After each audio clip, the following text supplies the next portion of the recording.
Hi students, in previous lecture we have seen some examples about the second topic scalars and vectors. Now in today's lecture we are going to start our third topic, which is the motion in plane. Okay, third topic is motion in plane. In this we have to study first what is motion, what is meant by the motion of a particle. If particle is at rest, that is it is at a position for a long time. Okay, a particle is at rest, that means it is at a certain position for a long time, then we call it as it is not in motion. That is, if a particle is in motion, then it changes its position with respect to time in given direction. बघा, जर एखादा particle आहे त्याच जागी बराच वेळ असेल तर आपण काय म्हणतो की तो पार्टिकल कसा आहे, तर रेस्टमध्ये आहे. रेस्टमध्ये आहे याचा अर्थ काय, तो स्वतःची पोझिशन चेंज करत नाही.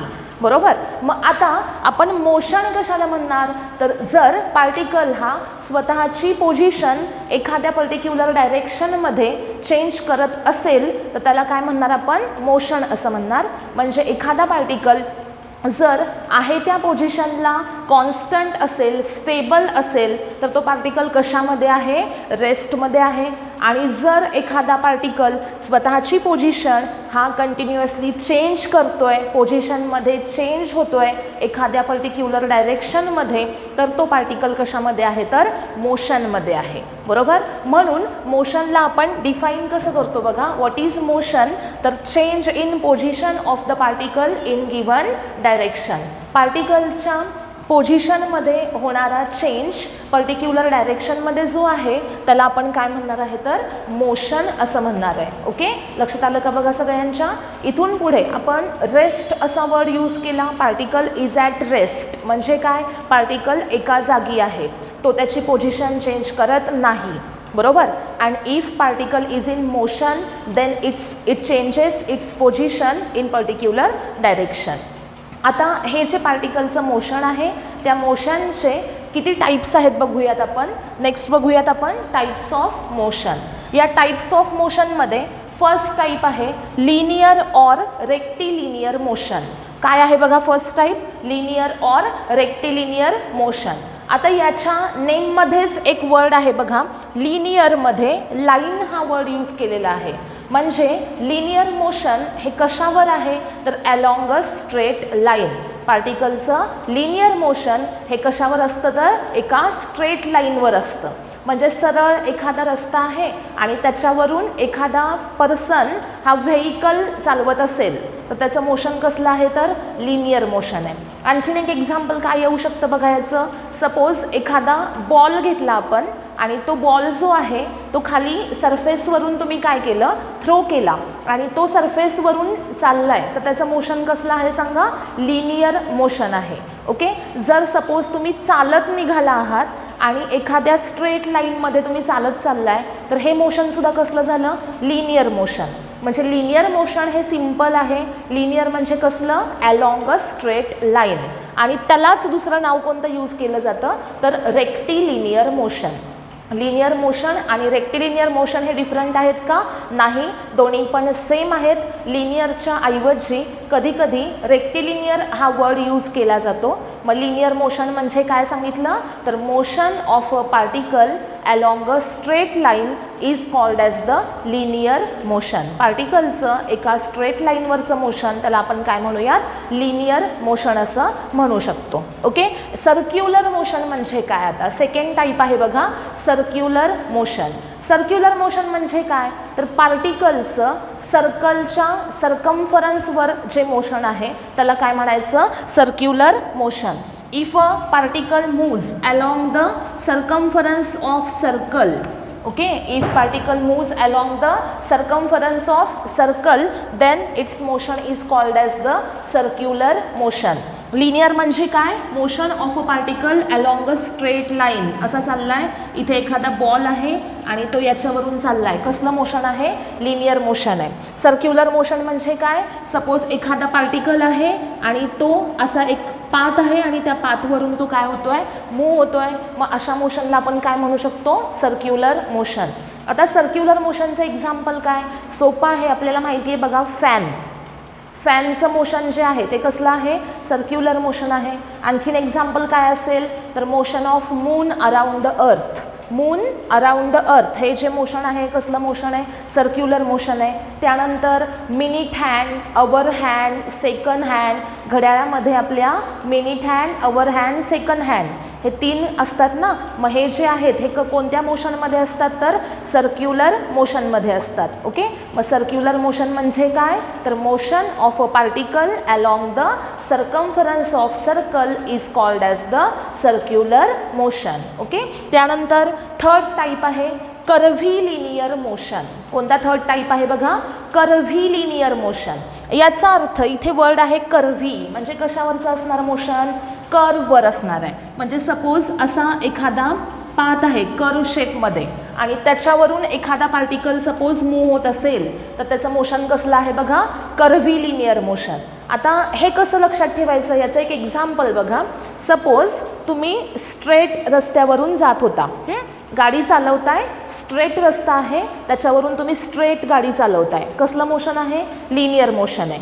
पण सपोज तुम्हाला तिथून आता लेफ्टला टर्न घ्यायचा आहे, बरोबर. पहिल्यांदा स्ट्रेट गेला, पुढे काय आहे आता, टर्न आहे. मग स्ट्रेट रस्त्यावर जे मोशन आहे ते आहे लिनियर मोशन. तिथून पुढे तुम्ही टर्न घेतला म्हणजे तो कसला शेप आहे, कर्व शेप आहे ना. मग तिथं जे मोशन आहे हे कसलं मोशन असेल, कर्व्हिलिनियर मोशन. आलं सगळ्यांच्या लक्षात. स्ट्रेट रस्ता असेल लिनियर, पुढे थोडासा टर्न घेतल्यावर कसलं मोशन झालं, कर्ववरचं मोशन झालं आणि म्हणून त्याला काय म्हणायचं, कर्व्हिलिनियर मोशन, बरोबर. पण आता सपोज एखादं ग्राउंड आहे, ग्राउंड कसलं आहे, सर्क्युलर शेपमध्ये एक ग्राउंड आहे आणि तुम्हाला अशा त्याला गोल गोल फेऱ्या मारायच्या आहेत. गाडी चालवताय आणि त्या राऊंडला तुम्ही गोल फेऱ्या मारताय, तर हे जे मोशन आहे हे कसलं मोशन आहे, सर्क्युलर मोशन आहे. सगळ्यांच्या लक्षात आलं बघा. फर्स्ट टाईप कोणता होता, लिनियर मोशन. डेफिनेशन काय असेल, motion of a particle along a straight line is called as the linear or rectilinear motion. Second type कोणता आहे बघा, circular motion. What is meant by the circular motion, motion of a particle along the circumference of circle. Motion of a particle along the circumference of circle is called as the circular motion. Third is curvilinear motion. Curvilinear motion म्हणजे काय, motion of a particle along the curve is called as the curvilinear motion. आणि last आहे बघा oscillatory or vibratory motion. Oscillatory और व्हायब्रेटरी motion याचा अर्थ काय बघा. सपोज एखादा आपण अशा टाईपमध्ये एक सपोर्ट आहे, वर काहीतरी सपोर्ट आहे आणि त्याला तुम्ही काय कनेक्ट केलं, खाली एखादी स्ट्रिंग कनेक्ट केली, दोरी कनेक्ट केली आणि त्या दोरीला असा एक मेटलचा स्पियर कनेक्ट केला. काय केलं, मेटलचा एक स्पियर, बॉल आहे, मेटल बॉल, तो कशाला कनेक्ट केला तुम्ही, एका स्ट्रिंगला कनेक्ट केला आणि ती स्ट्रिंग जी आहे ती वर एखाद्या रूफला कनेक्ट केलेली असेल. सपोर्ट आहे, त्याला स्ट्रिंग जोडली आणि खाली काय आहे, मेटलचा बॉल आहे. आणि आपल्याला करायचंय काय बघा, हा जो मेटलचा बॉल आहे ना तो असा इकडे डिस्प्लेस करायचा. इथे बॉल होता, त्याला तुम्ही काय केलं, असं इकडे डिस्प्लेस केलं. आता त्याची पोझिशन कुठं आहे, इथं आहे ना.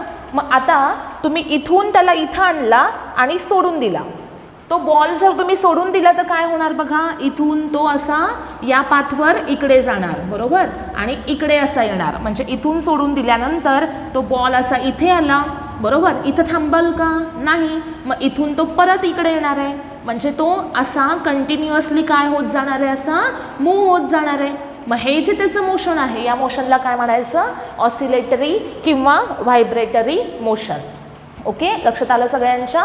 म्हणजे ऑसिलेटरी मोशनमध्ये काय होतं तर ही त्याची कसली पोझिशन असते, इनिशियल पोझिशन. म्हणजे तो बॉल जो आहे तो इनिशियली ह्या पोझिशनला होता की नाही. मग नंतर काय केलं आपण, त्याला इथून डिस्प्लेस केलं, इकडे आणलं आणि त्यानंतर त्याला सोडून दिलं. सोडून दिल्यानंतर तो असा या पाथवर काय होणार आहे, मूव्ह होणार आहे.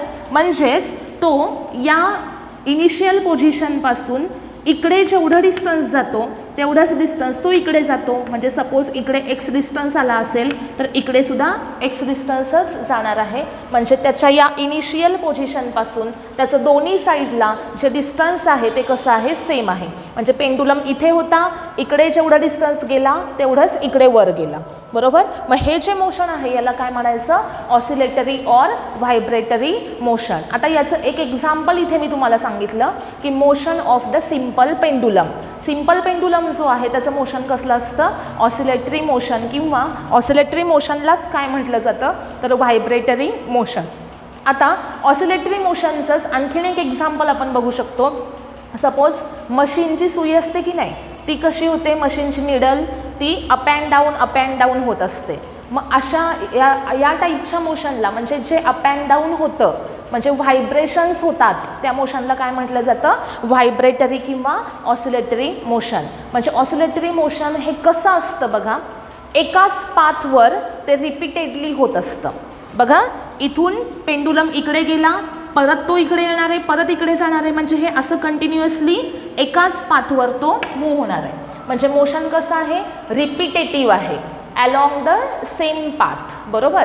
आणि त्यानंतर आणखीन काय सांगू शकता तुम्ही की इक्वल टाईम नंतर आहे हे. म्हणजे काय, इथं सपोज पेंडुलम आहे, इथून रिलीज केला तो, सपोज एका सेकंदानंतर इथं गेला तर पुढच्या एका सेकंदात तो इथं येतो, त्याच्या पुढच्या एका सेकंदात परत इकडे जातो, परत एका सेकंदात इकडे येतो. म्हणजे काय, ते जे मोशन आहे ते इक्वल टाईममध्ये होत असतं. बरोबर. रिपीटेटिव्ह आहे, अलॉंग द सेम पाथ आहे, आणखीन काय सांगितलं, इक्वल टाईममध्ये होत आहे. आणि अजून काय असतं तर टू अँड फ्रो.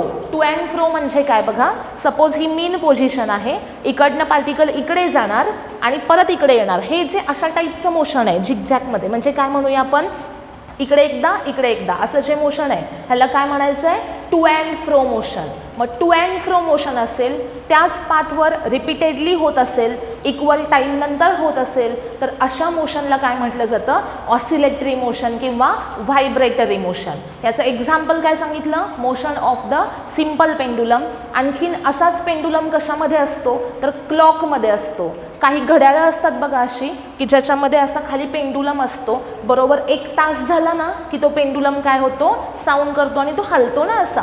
बरोबर. म्हणजे पेंडुलम ऑफ द क्लॉक ह्याचं जे मोशन आहे ह्याचं सुद्धा कसलं मोशन आहे, ऑसिलेटरी किंवा व्हायब्रेटरी मोशन. ओके. म्हणजे ऑसिलेटरी मोशन हे कसलं मोशन आहे बघा, repetitive motion along the same path which occurs after equal interval of time which is to and fro is called as the oscillatory motion or vibratory motion. आता हे जे motion आहे ना oscillatory motion, याच्यावर तुम्हाला एक पूर्ण टॉपिक आहे 12th स्टँडर्डमध्ये.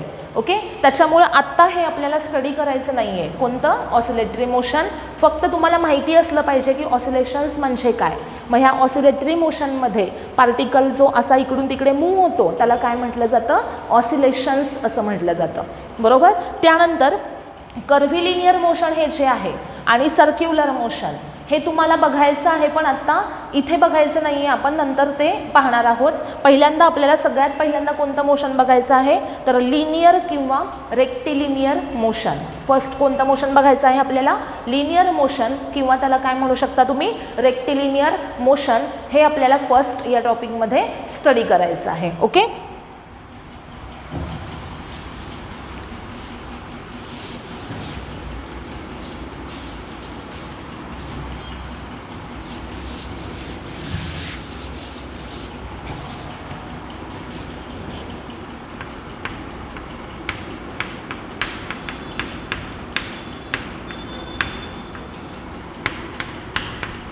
आता त्याच्यामध्ये फर्स्ट आपण काय सांगितलं मी, मोशन इन प्लेन या टॉपिकमध्ये आपण काय स्टडी करणार आहोत इनिशियली.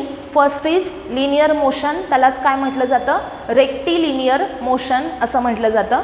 मग लिनियर मोशनमध्ये फर्स्ट आपल्याला पॉईंट बघायचा आहे, position of particle. What is meant by the position of particle. Suppose असं आपण म्हणूयात की इथे मी एक कोऑर्डिनेट सिस्टीम काढते. कोणती आहे बघा ही, कार्टेशियन कोऑर्डिनेट सिस्टीम, ज्याच्यामध्ये हा असेल पॉझिटिव्ह एक्स ॲक्सिस, हा आहे निगेटिव्ह एक्स ॲक्सिस, हा पॉझिटिव्ह वाय ॲक्सिस आणि हा निगेटिव्ह वाय ॲक्सिस. बरोबर. सपोज मी इथे नंबरिंग केलं हे आहेत 1 2 3 4, इथे काय असतील +1 +2 +3 +4, इकडे -1 -2 -3 आणि -4, इथे सुद्धा -1 -2 -3 -4. ओके, सपोज इथे मी एखादा पार्टिकल घेतला P, तर मला सांगा, हे बघा पार्टिकल P इथं या लोकेशनला आहे ना, म्हणजे इथं त्याचे कोऑर्डिनेट काय झाले सांगा, त्याचा x कोऑर्डिनेट किती आहे 2 आहे आणि y कोऑर्डिनेट किती आहे 2 आहे, म्हणजे त्याची पोझिशन तुम्ही कसं लिहू शकता 2 2 असे रिप्रेझेंट करू शकता. सपोज एखादा पार्टिकल Q या पोझिशनला असेल, Q या पोझिशनला आहे आणि मग तुम्हाला त्याचे XY कोऑर्डिनेट्स बघायचे असतील तर काय असतील सांगा, Qचे XY कोऑर्डिनेट, x कोऑर्डिनेट आहे -3, y कोऑर्डिनेट आहे -3. सपोज एखादा आहे R पॉईंट आहे, R पार्टिकल, तो सपोज या लोकेशनला असा आहे, तर त्याचा x कोऑर्डिनेट किती आहे बघा 3, y कोऑर्डिनेट किती आहे -2. आता सपोज तुम्हाला असा क्वेश्चन मी विचारला की पार्टिकल P जो आहे त्याची पोझिशन काय आहे, पार्टिकल पोझिशन Pची पोझिशन काय आहे सांगा बरं. पार्टिकल Pची पोझिशन आहे 2 2, बरोबर. Qची पोझिशन काय आहे सांगा -3 -3. Rची पोझिशन काय आहे 3 -2. म्हणजे आपल्याला इथे एखाद्या पार्टिकलची पोझिशन विचारली तर आपण काय सांगतो की तो त्या कोऑर्डिनेट सिस्टीममध्ये कोणत्या पॉईंटला लोकेटेड आहे, त्या पॉईंटचे ते काय आहेत तर कोऑर्डिनेट्स आहेत, बरोबर. Position of the particle at given time is the point at which the given particle is present at that instant of time with respect to origin of the given coordinate system. आता हे जे इथे coordinate आपण सांगितलेले आहेत, हे coordinate with respect to काय आहेत सांगा मला, ओरिजिन ना, म्हणजे हे 2 डिस्टन्स एक्स ॲक्सिसवर आहे. कोणापासून मोजलं ते, या सिस्टीमच्या ओरिजिनपासून, बरोबर. हे 2 डिस्टन्स अलॉंग वाय ॲक्सिस आहे, हे कुणापासून मेजर केलं तर ओरिजिनपासून. सिमिलरली Q हा जो पार्टिकल आहे तो -3 -3 या पोझिशनला लोकेटेड आहे. मग ह्याचा हा -3 हा x कोऑर्डिनेट आहे, तो काय दाखवतो की along negative X axis -3 location कुणाची आहे तर पॉईंट कुणाची कोणता आहे Q आहे.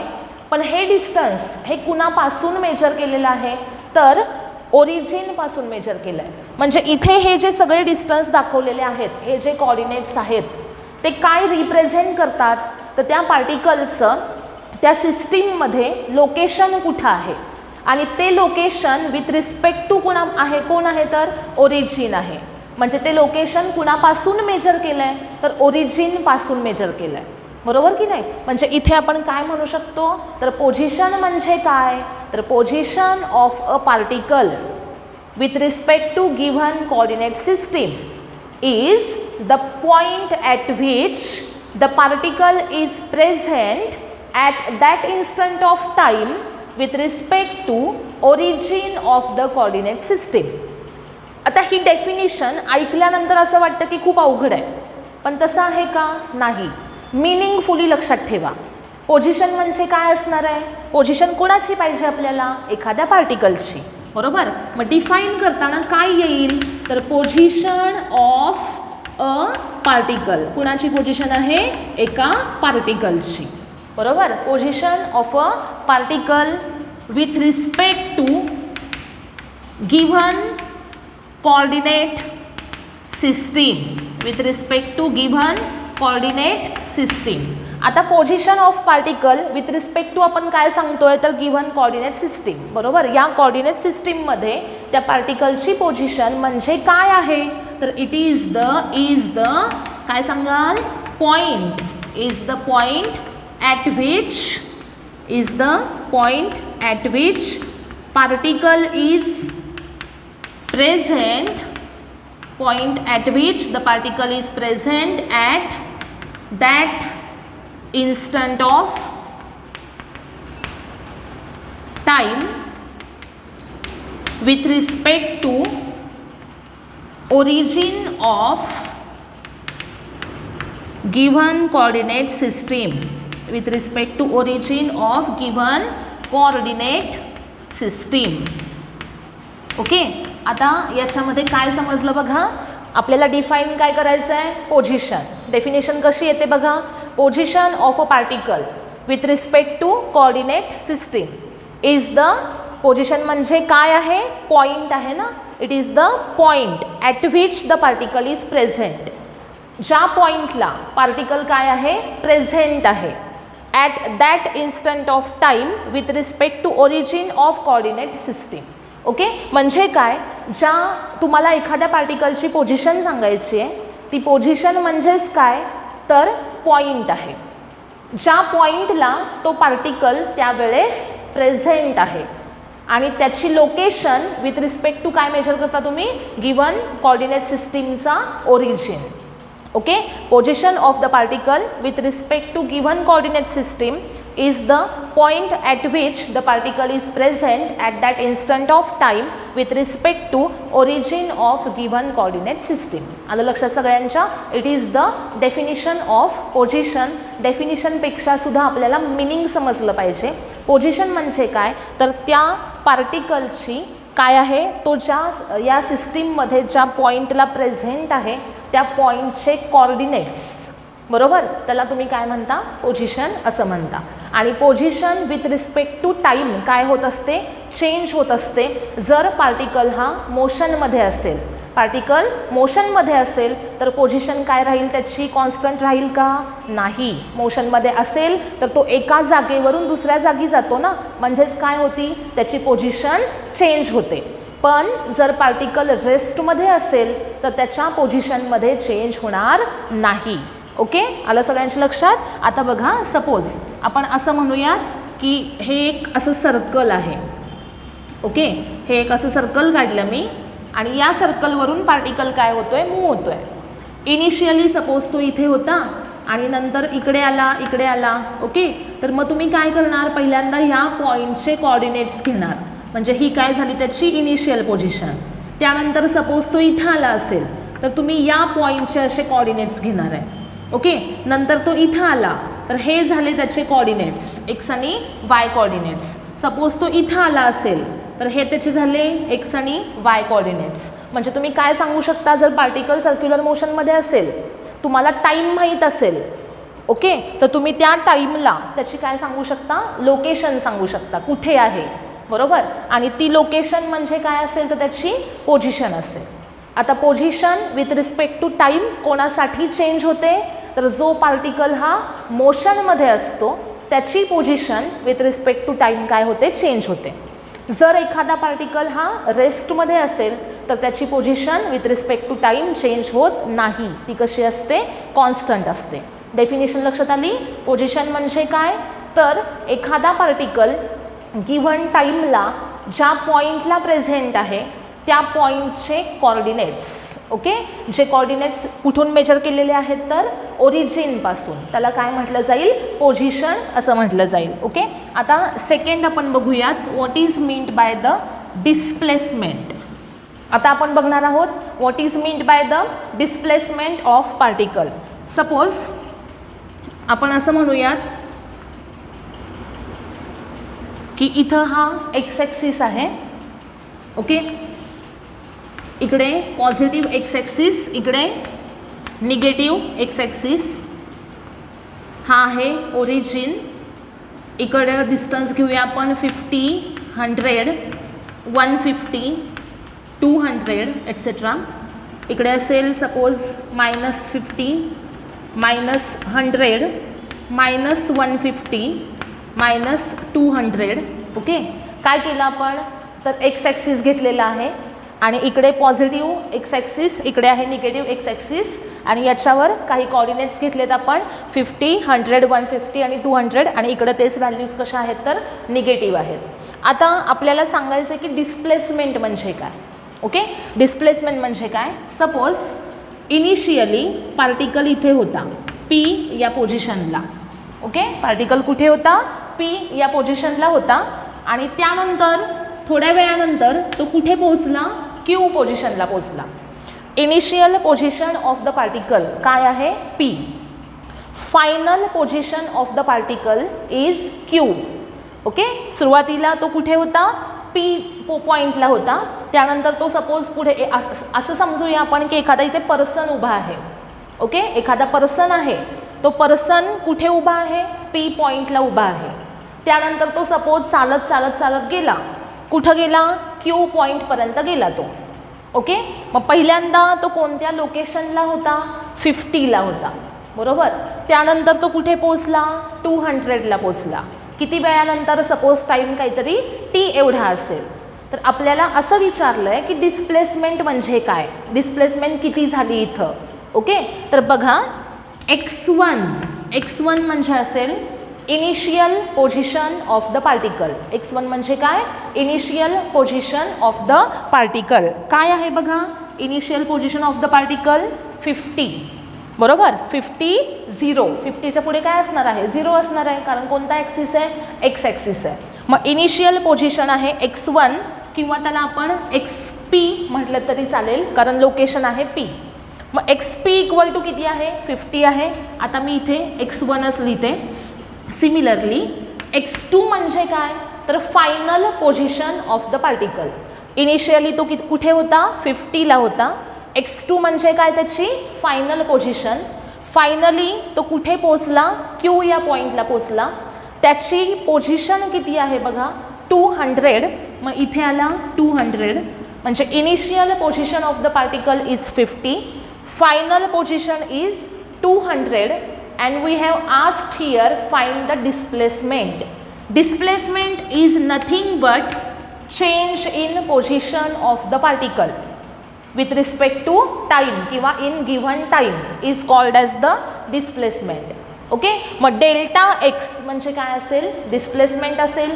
डिस्प्लेसमेंट कशी फाइंड आउट करायची तर x2 मायनस x1 करायचं. काय करायचं x2 मायनस x1. आता याच्यामध्ये x2 किती आहे बघा 200 आणि x1 किती आहे 50 म्हणजे 200 मायनस 50 आन्सर किती आलं इथं 150. सपोज हे सगळे मीटरमध्ये असतील तर 150 मीटर ही काय मिळाली आपल्याला डिस्प्लेसमेंट मिळाली. ओके, डिस्प्लेसमेंट डेल्टा x ही किती असणार आहे तर 150 मीटर असणार आहे. इथे आपल्याला काय कळालं की डिस्प्लेसमेंट आपण कशी फाइंड आउट केली तर final position minus initial position. Okay, मग डिस्प्लेसमेंट म्हणजे काय तर change in position of particle. Change in position of particle in given time. Change in position of particle in given time is called as the displacement of particle. Okay, म्हणजे displacement find out करायची आहे म्हणजे काय find out करायचं आहे तर त्याच्या पोझिशनमध्ये झालेला चेंज फाइंड आउट करायचा आहे.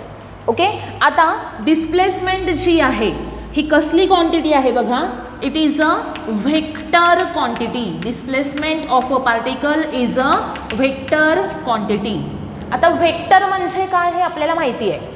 वेक्टर म्हणजे काय तर ज्याला मॅग्निट्यूड आहे आणि डायरेक्शन आहे अशा फिजिकल क्वांटिटीला आपण काय म्हणतो वेक्टर क्वांटिटी.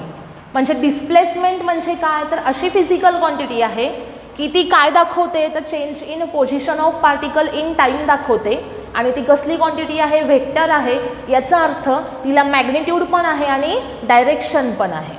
ओके, मग आता सपोज इथे आपण x1 लिहिलं आहे x2 लिहिलं आहे तर डेल्टा x बार असं लिहू शकतो. डेल्टा x बार म्हणजे काय तर डिस्प्लेसमेंट ऑफ पार्टिकल.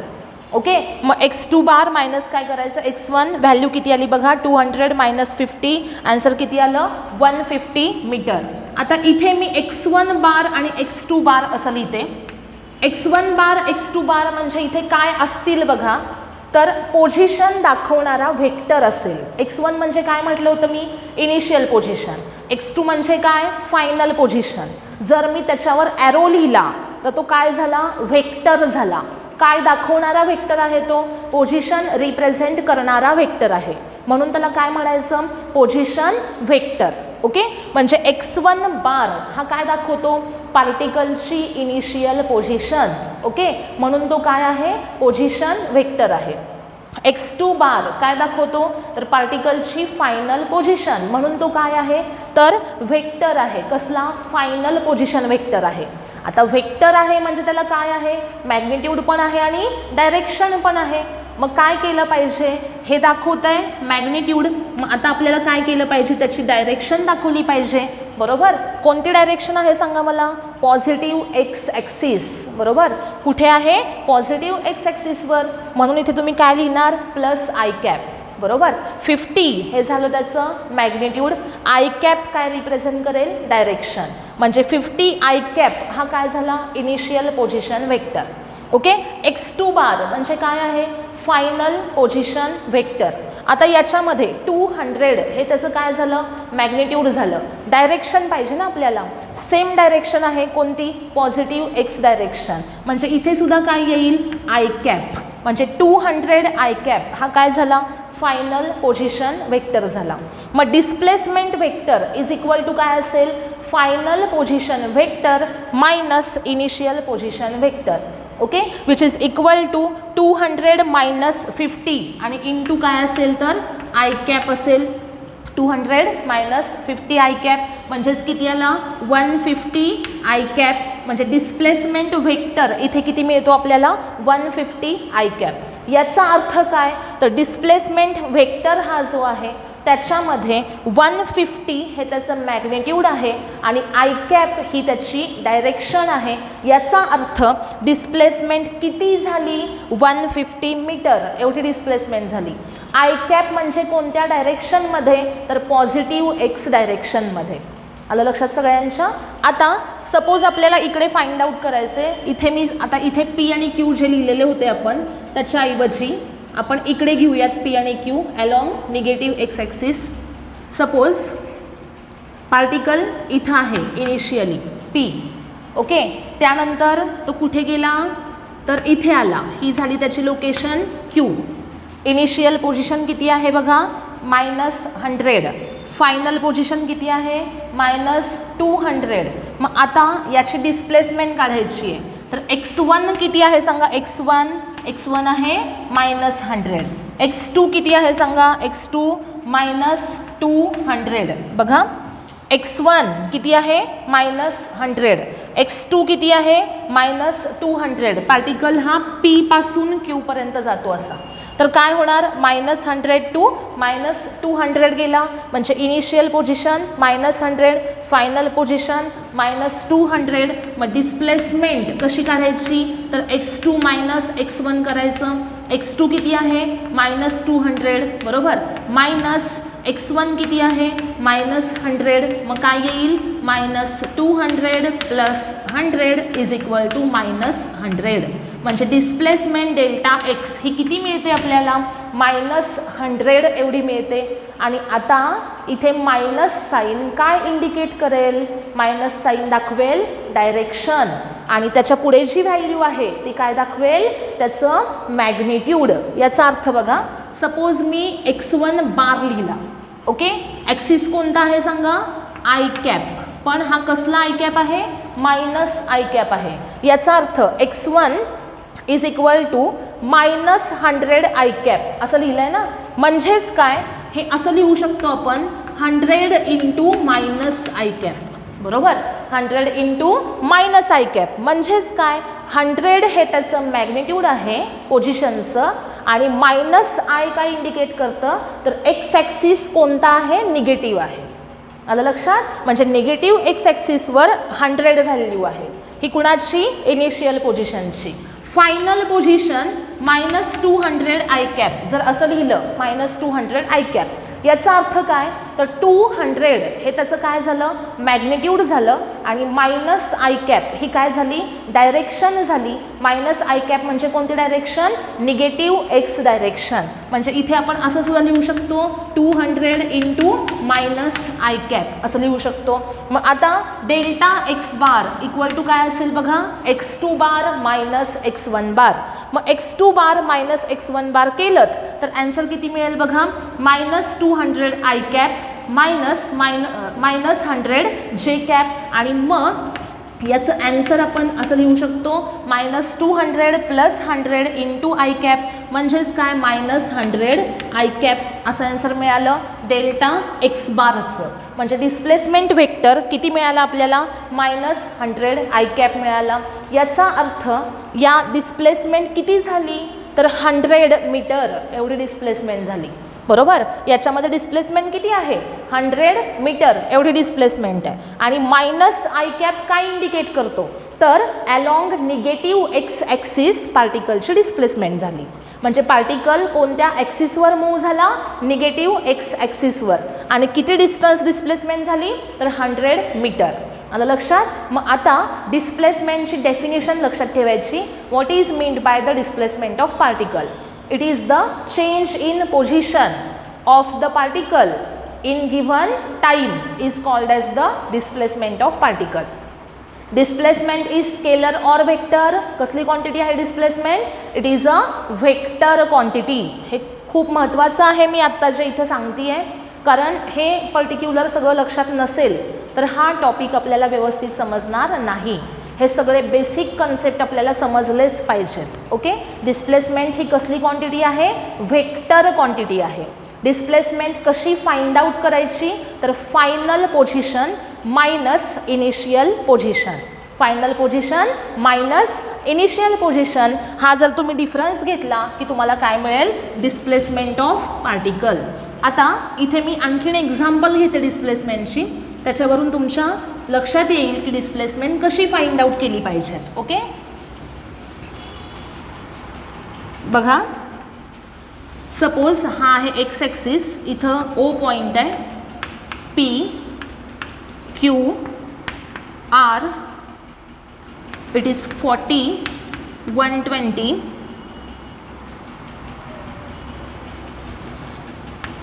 आणि हिअर इट इज -30. ओके, आणि हा कोणता ॲक्सिस आहे एक्स ॲक्सिस आहे, पॉझिटिव्ह एक्स ॲक्सिस इकडे आणि इकडे आहे निगेटिव्ह एक्स ॲक्सिस. ओके, आणि हा आहे ओरिजिन, कोऑर्डिनेट आहेत त्याचे 0 0. ओके, आता याच्यामध्ये पार्टिकल इथं सपोज जर पी पॉईंटला असेल त्याची पोझिशन किती आहे बघा 40. क्यू पॉईंटला असेल त्याची पोझिशन आहे 120. त्यानंतर आर या पॉईंटला असेल तर त्याची पोझिशन किती आहे -30. आता सपोज मी तुम्हाला एक एक्झाम्पल सांगते. पार्टिकल P2Q असा मूव्ह झाला. पार्टिकल कुठे होता इनिशियली पॉईंट Pला, कुठे गेला पॉईंट Qला. बरोबर, मग अशा केसमध्ये जर तुम्हाला डिस्प्लेसमेंट फाइंड आउट करायची आहे डेल्टा एक्स तर काय येणार सांगा मला तर XQ - XP. बरोबर, कुठून कुठे गेला पी पासून क्यू पर्यंत.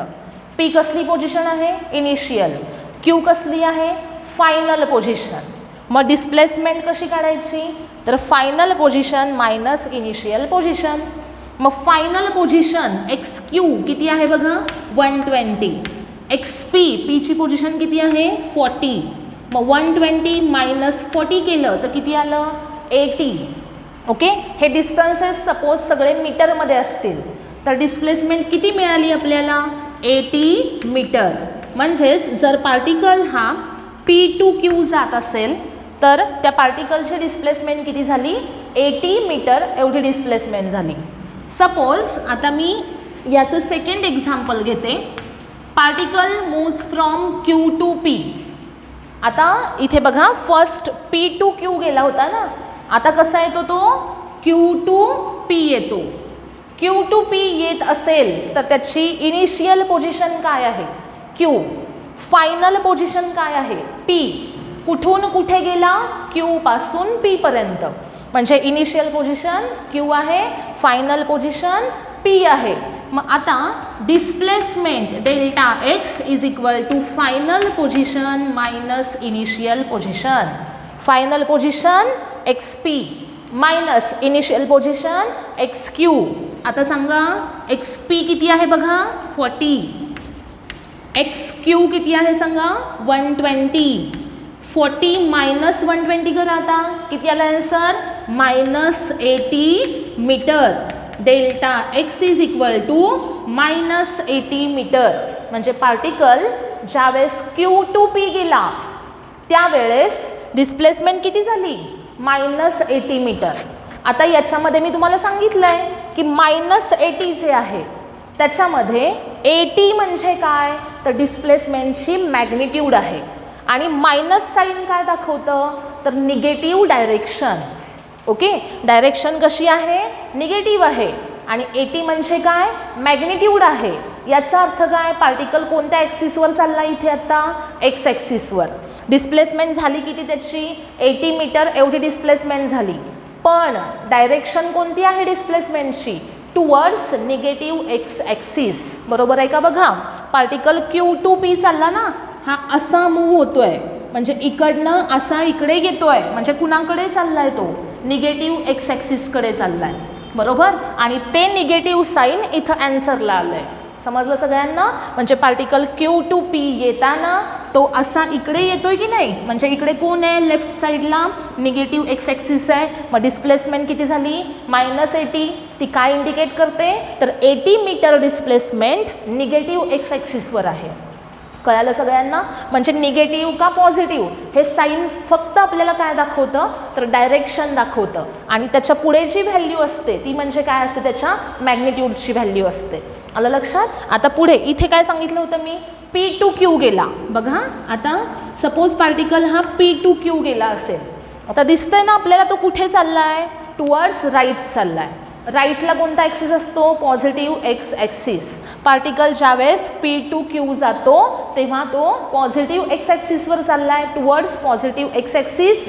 याचा अर्थ ॲन्सरला साईन कोणतं पाहिजे? पॉझिटिव्ह. आणि किती मीटर गेला? 80 मीटर. आता सोपा आहे ना?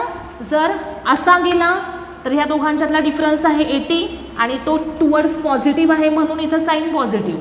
आता इथून तो सपोज असा उलटा आला, डिफरन्स तेवढाच आहे पण डायरेक्शन रिव्हर्स झाली ना, म्हणून साईन काय आलं?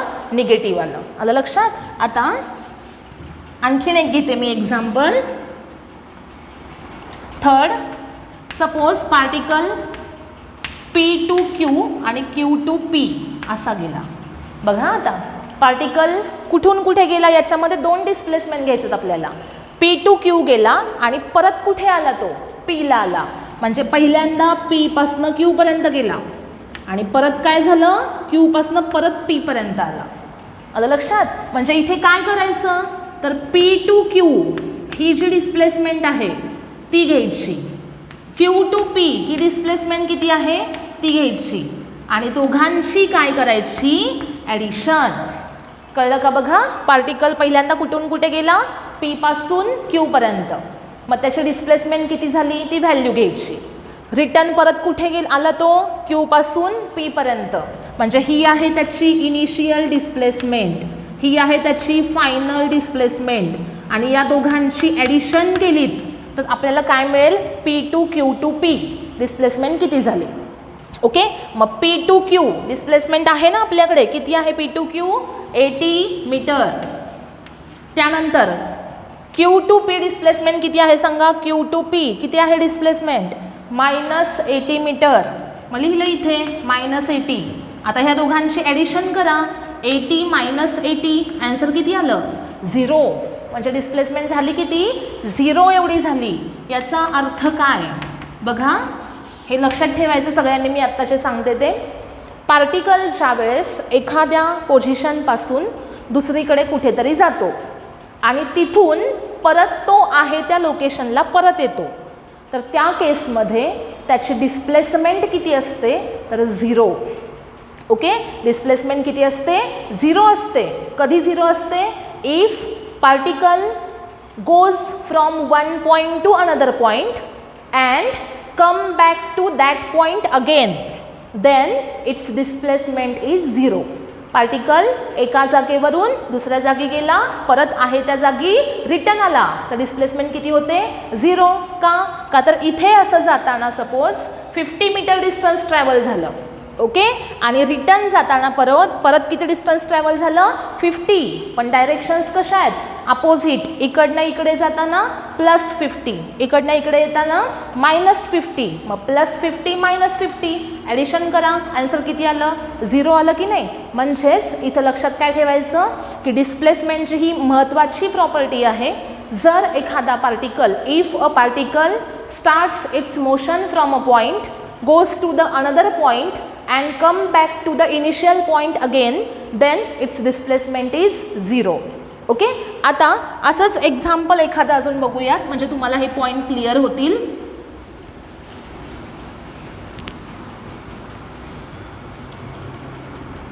बघा, 4th एक्झाम्पल आपण घेऊ. सपोज पार्टिकल हा O2Q गेला, O2Q आणि रिटर्न Oला आला. बघा, कुठून कुठे सांगितलं मी, O2Q गेला आणि रिटर्न परत कुठे आला, तो Oला आला.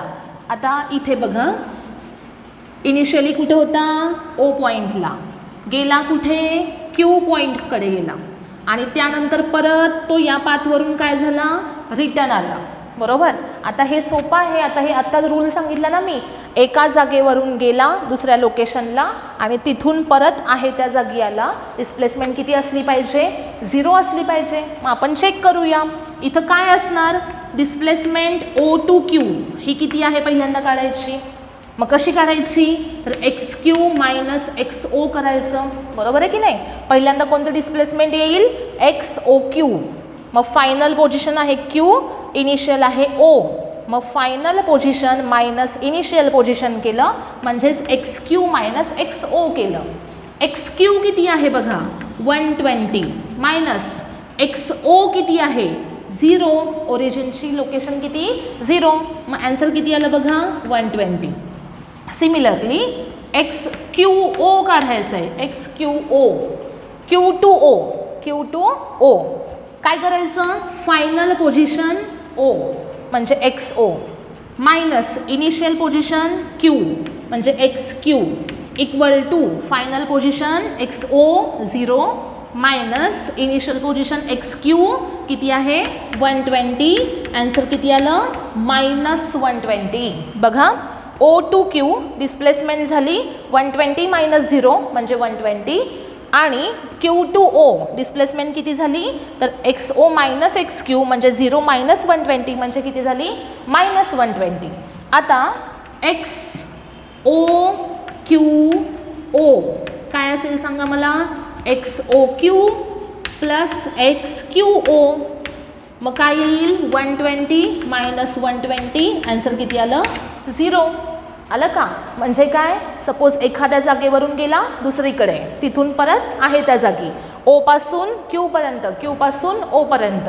ओके, म्हणजे जेवढं डिस्टन्स राईटला ट्रॅव्हल केलं तेवढंच डिस्टन्स रिटर्न लेफ्टला ट्रॅव्हल केलं, म्हणजे ॲडिशन झाली आणि टोटल डिस्प्लेसमेंट किती मिळाली आपल्याला 0 मिळाली.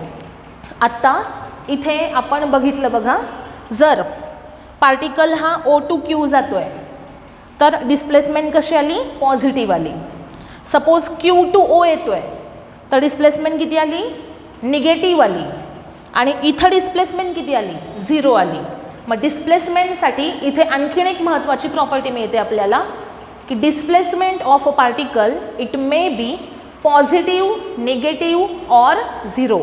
पार्टिकलची डिस्प्लेसमेंट ही कशी असू शकते, एकतर असेल पॉझिटिव्ह किंवा काय असेल निगेटिव्ह किंवा काय असेल 0. It may be positive, negative or 0. Okay, positive असेल, निगेटिव्ह असेल किंवा काय असेल 0 असेल. आता सांगा मला पॉझिटिव्ह कधी येते, ज्या वेळेस पार्टिकल गिव्हन डायरेक्शनमध्ये कंटिन्युअसली जातोय त्यावेळेस डिस्प्लेसमेंट कशी असते पॉझिटिव्ह. जर पार्टिकलनी मोशनमध्ये डायरेक्शन चेंज केली तर मग काय होतं, आन्सर काय येतं निगेटिव्ह येतं. आणि जर जेवढं डिस्टन्स गेला तेवढंच रिटर्न आला तर आन्सर काय येतं 0 येतं.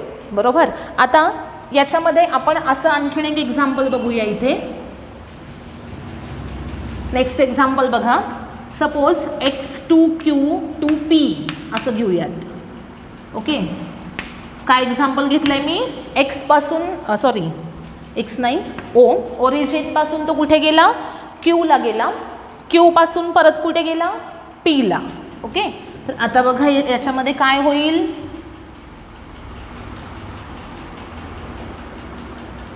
बघा काय केलं पाहिजे आपल्याला O2Q to P काढायचं ना, म्हणजे ही O पॉईंट आहे. ओ पासून कुठं गेला, क्यू पर्यंत गेला, म्हणजे पहिल्यांदा त्यानं एवढं डिस्टन्स ट्रॅव्हल केलं, बरोबर. आणि क्यू पासून कुठे गेला, पी, म्हणजे क्यू पासून रिटर्न तो कुठे आला, पी ला आला, बरोबर की नाही. म्हणजे तो ही झाली त्याची इनिशियल पोझिशन आणि एवढं फिरून तो परत इथं आला, म्हणजे ही झाली त्याची फायनल पोझिशन, बरोबर का. म्हणजे ओ ही त्याची इनिशियल पोझिशन आहे, पी ही त्याची फायनल पोझिशन आहे, बरोबर. मग आता ही टोटल डिस्प्लेसमेंट काढण्यासाठी आपल्याला काय काढलं पाहिजे, पहिल्यांदा फाइंड आउट केलं पाहिजे एक्स ओ क्यू किती आहे. मग त्यासाठी काय करायचं, X Q minus X O, final position Q X Q minus initial position O X O. तर एक्स क्यू किती आहे 120, एक्स ओ आहे 0, आन्सर किती आलं 120. पुढं क्यू टू पी काढायचं आहे, एक्स क्यू पी कसं काढायचं, x P minus x Q, final position minus initial position, final P आहे ना म्हणजे 40 मायनस क्यू 120, आन्सर किती आलं -80. 40 मायनस 120 किती मिळतात आपल्याला, -80 मिळतात. आता एक्स ओ क्यू पी म्हणजे या दोघांची काय येईल addition, X O Q plus X Q P, बरोबर. ॲडिशन करा किती येईल 120 मायनस 80 इज इक्वल टू किती आले 40. 120 मायनस 80 इज इक्वल टू काय आहे 40 आहे. आता बघा ओ पासून क्यूला गेला, पहिल्यांदा डिस्टन्स ट्रॅव्हल केलं 120, म्हणजे इनिशियल डिस्प्लेसमेंट किती आहे 120. रिटर्न तो इथंपर्यंत आला पी पर्यंत, म्हणजे त्यातनं किती मायनस झाले 80 मायनस झाले आणि मग डिस्प्लेसमेंट किती मिळाली आपल्याला 40 मिळाली. आणि ही जी 40 डिस्टन्स आहे ही इनिशियल पोझिशन ओ आहे त्याची, फायनल पोझिशन पी आहे आणि या दोघांच्यातलं शॉर्टेस्ट डिस्टन्स ओ आणि पी यांच्यातलं डिस्टन्स म्हणजे काय झाली डिस्प्लेसमेंट. बघा आपला आन्सर 40 आलं का, आलं ना. म्हणजेच काय इथं रूल काय लक्षात ठेवायचा बघा, जर एखादा पार्टिकल एखाद्या पॉईंटपासून ओ पासून क्यू पर्यंत गेला, क्यू पासून रिटर्न तो कुठे आला पी पर्यंत आला, बरोबर. म्हणजे या डिस्टन्समधून हे डिस्टन्स काय होतं मायनस होतं, कारण हे आहे टुवर्ड्स पॉझिटिव्ह, हे आहे टुवर्ड्स निगेटिव्ह. या डिस्टन्समधून हे मायनस झालं म्हणजे हे आपलं फायनल आन्सर राहिलं ना एवढं ओ पी, बरोबर. म्हणजे इथून गेला इथं गेला परत रिटर्न इथे आला, तर ही झाली त्याची कोणती पोझिशन सांगितली मी इनिशियल पोझिशन, आणि ही त्याची कोणती पोझिशन आहे फायनल पोझिशन. आणि ह्या दोघांच्यातलं डिस्टन्स म्हणजे काय असते डिस्प्लेसमेंट. इनिशियल पोझिशन आणि फायनल पोझिशन या दोघांच्यामध्ये किती डिस्टन्स आहे ते म्हणजे काय आहे डिस्प्लेसमेंट. ओके. आता सपोज मी असं एक्झाम्पल घेते, इथं एक पुढं आणखीन एक पॉईंट घेतला एस आणि त्याची आहे सपोज व्हॅल्यू 200. ओके. पार्टिकल मी तुम्हाला सांगितलं कुठून कुठे गेला बघा, ओ टू एस गेला सपोज, पहिल्यांदा कुठे गेला ओ पासून एस पर्यंत गेला आणि नंतर क्यूला आला. पाथ लक्षात ठेवा सगळ्यांनी, कुठून कुठे गेला ओ टू एस आणि परत रिटर्न कुठे आला क्यूला. डायग्राममध्ये बघा ओ पासून एस पर्यंत गेला, एस पासून क्यू, ओ टू एस इथंपर्यंत गेला, त्यानंतर इथून इथं रिटर्न आला. आता मला सांगा याच्यामध्ये इनिशियल पोझिशन कोणती आहे ओ, फायनल पोझिशन कोणती आहे Q. O is the initial position, Q is the final position. मग आता सांगा डिस्प्लेसमेंट काय असणार, तर ओ आणि क्यू यांच्यातलं डिस्टन्स, ओ आणि क्यू यांच्यामध्ये डिस्टन्स किती आहे 0 to 120, म्हणजे किती डिस्टन्स आहे तर 120, बरोबर. म्हणजे याचं डिस्प्लेसमेंटचं आन्सर हे किती आलं पाहिजे 120 आलं पाहिजे, बरोबर. ओ पासून एस पर्यंत, एस पासून क्यू पर्यंत, म्हणजेच इनिशियल पोझिशन ओ, फायनल पोझिशन क्यू आहे, या दोघांच्यातलं डिस्टन्स हे 120 आहे. म्हणजे या डिस्प्लेसमेंटचं आन्सर हे किती आलं पाहिजे 120. येत आहे का बघा. ओ टू एस, ओ इनिशियल एस फायनल म्हणजे 200 मायनस 0, पहिली डिस्प्लेसमेंट किती मिळते 200. आता एस टू क्यू काढा, S to Q, Q final आहे, म्हणजे 120 मायनस एस इनिशियल आहे म्हणजे किती 200 इक्वल टू किती आले -80 बरोबर. आणि या दोघांची करा ॲडिशन, मग 200 - 80 किती मिळतं 120.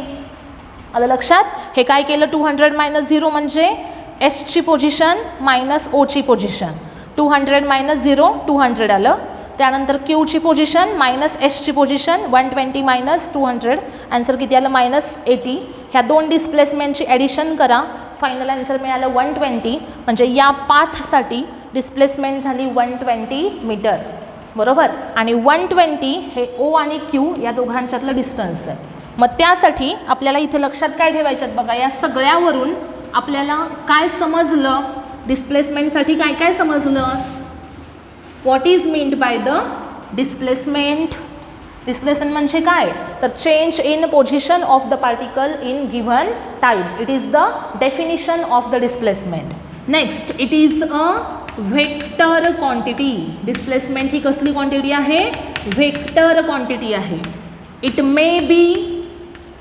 मे be positive, negative or zero.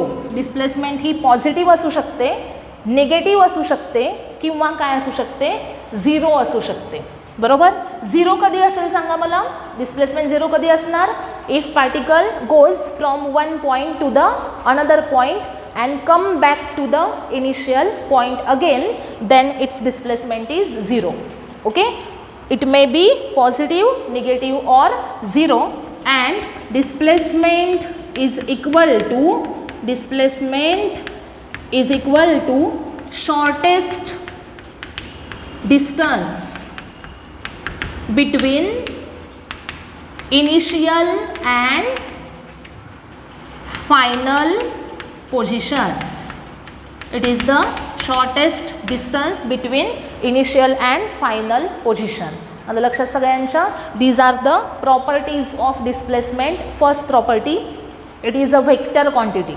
Second, it may be positive, negative or zero. आणि third काय सांगितलं की displacement gives us shortest distance between the initial and final position. Displacement आपल्याला काय दाखवते तर दोन पॉईंटमधलं इनिशियल आणि फायनल पोझिशनमधलं काय दाखवते शॉर्टेस्ट डिस्टन्स दाखवते. आलं लक्षात सगळ्यांच्या. आता एक एक्झाम्पल सांगते इथे. सपोज इथे एक पार्टिकल होता ए पोझिशनला, तो इकडे गेला सपोज असा, आणि हा असा एक कर्व शेप आहे. ओके, ए पासून बी पर्यंत गेला पहिल्यांदा, नंतर हा असा या पाथवरून गेला आणि सी या लोकेशनला पोचला. ओके, आणि हे जे डिस्टन्स तुम्हाला दिलं आहे ती आहे सपोज रेडियस. सपोज ह्याला तुम्ही कंप्लीट केलं तर हा काय तयार होईल एक सर्कल तयार होईल. आणि रेडियस किती आहे त्याची 2 मीटर आहे. त्याचा हा 1/4 पार्ट तुम्ही घेतलेला आहे. आणि तुम्हाला सांगितलं आहे काय बघा question, A to B particle गेला आणि बी टू सी. पाथ कसा आहे बघा, ए पासून बी पर्यंत गेला, बी पासून सी पर्यंत गेला. आता हे मोशन कसलं आहे सांगा मला. ए टू बी हे कसलं मोशन आहे त्याचं लिनियर मोशन आहे. नंतर बी टू सी कर्व शेपवरून गेला, मग मोशन कसलं आहे त्याचं कर्व्ही लिनियर मोशन आहे. A to B, B to C. आणि तुम्हाला असा क्वेश्चन आहे की डिस्प्लेसमेंट फाइंड आउट करा. डिस्प्लेसमेंट किती झाली म्हणजे ए टू बी गेला, बी टू सी गेला, तर या टोटल ह्याच्यामध्ये त्या पार्टिकलची डिस्प्लेसमेंट किती झाली हे तुम्हाला क्वेश्चन विचारला आहे. आता यासाठी मी आत्ता ज्या प्रॉपर्टी सांगितलेल्या होत्या त्या प्रॉपर्टीमधली सगळ्यात शेवटची प्रॉपर्टी तुम्हाला माहिती पाहिजे. Displacement of a particle is equal to काय असतं शॉर्टेस्ट डिस्टन्स. डिस्प्लेसमेंट म्हणजेच काय असतं शॉर्टेस्ट डिस्टन्स.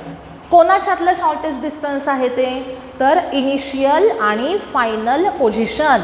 इनिशियल आणि फायनल पोझिशन त्या दोघांच्यातलं शॉर्टेस्ट डिस्टन्स, सगळ्यात लहान डिस्टन्स, त्याला तुम्ही काय म्हणणार आहात तर डिस्प्लेसमेंट. मग आता याच्यामध्ये इनिशियल पोझिशन कोणती आहे ए, फायनल पोझिशन कोणती आहे सी. तर डिस्प्लेसमेंट इज इक्वल टू काय असणार आहे तर ए आणि सी मधलं शॉर्टेस्ट डिस्टन्स म्हणजेच ए सी हे डिस्टन्स काढायचं आहे आपल्याला. मग ए सी डिस्टन्स काय असेल सांगा मला. AC इक्वल टू काय असणार आहे AB, बरोबर, कारण हा सर्कलचा तुम्ही थोडासा पार्ट घेतला आहे 1/4 पार्ट, म्हणजे जेवढं AB असेल तेवढंच काय असेल AC असेल, म्हणजे AC काढायचं आहे म्हणजेच आपल्याला AB माहिती आहे. मग AC equal to AB is equal to किती असेल 2 मीटर. म्हणजे जर पार्टिकल A टू B गेला, B टू C असा गेला, तर तुम्हाला विचारलं आहे की आता इथं या पॉईंटला पोचल्यानंतर त्या पार्टिकलची डिस्प्लेसमेंट किती झाली, तर A initial position, C final position, यांच्यातलं शॉर्टेस्ट डिस्टन्स म्हणजे हे डिस्टन्स जॉईन करा. AC म्हणजेच काय असेल AB आणि त्याची व्हॅल्यू किती असेल 2 मीटर. ओके. आता सपोज तुम्हाला असं सांगितलेलं आहे की पार्टिकल खूप कुठून असं फिरून एका पॉईंटला येतो, म्हणजे इथून निघाला, इकडे गेला, परत इकडे गेला, असा इकडे गेला, हा रिटर्न इथे आला असेल. ओके. तर तुम्हाला परत असा गेला इकडे, आणि आता हे डिस्टन्स म्हणजे A B C D E F particle कसा गेला बघा, A पासून B पर्यंत, B पासून C पर्यंत, त्यानंतर C पासून D, D टू E आणि E टू F. आता विचारलं आहे डिस्प्लेसमेंट काढा. ओके. A टू B गेला, B to C, C to D, D to E, E to F अशा पाथवरून तो गेला. तुम्हाला विचारलं आहे डिस्प्लेसमेंट पार्टिकलची टोटल किती झाली. अवघड आहे का, नाही. लक्षात काय पाहिजे की displacement equal to shortest distance between initial and final position. शोधायचं काय याच्यामध्ये, इनिशियल पोझिशन कोणती आहे A, फायनल पोझिशन कोणती आहे F. मग आपल्याला डिस्टन्स कुणाच्यातलं काढायचं आहे, तर A आणि F मधलं, म्हणजे डिस्प्लेसमेंट इज इक्वल टू काय असणार AF. A आणि F यांच्यातलं डिस्टन्स काय असेल AF असेल. मग तुम्हाला हा डेटा गिव्हन असेल याच्यामध्ये की ह्या व्हॅल्यूज किती आहेत, किंवा AFचं डिस्टन्स दिलं असेल. ओके. मग त्यावरून तुम्ही AF सांगू शकता किती आहे. ओके. मग डिस्प्लेसमेंट इज इक्वल टू काय असणार या क्वेश्चनमध्ये AF हे डिस्टन्स डायरेक्टली तुम्हाला काय सांगेल, तर त्या पार्टिकलची डिस्प्लेसमेंट टोटल पाथमध्ये किती झाली. ओके. सगळ्यांना समजलं का बघा. आज आपण काय बघितलं, what is meant by motion of a particle. Motion म्हणजे काय हे समजलं असेल सगळ्यांना. त्यानंतर पुढे आपण काय बघितलं, मोशनचे डिफरंट टाईप्स बघितले. आपण या टॉपिकमध्ये इनिशियली कोणतं मोशन बघतोय, लिनियर मोशन आणि रेक्टिलिनियर मोशन त्यालाच म्हटलं जातं, बरोबर. त्याच्यामध्ये फर्स्ट पॉईंट आपण काय बघितला, तर position of particle. What is meant by the position of particle, it is the point at which the particle is present in the given time with respect to origin of the given coordinate system. It is the point at which the particle is present at that instant of time with respect to origin of the coordinate system is called as the position of the particle.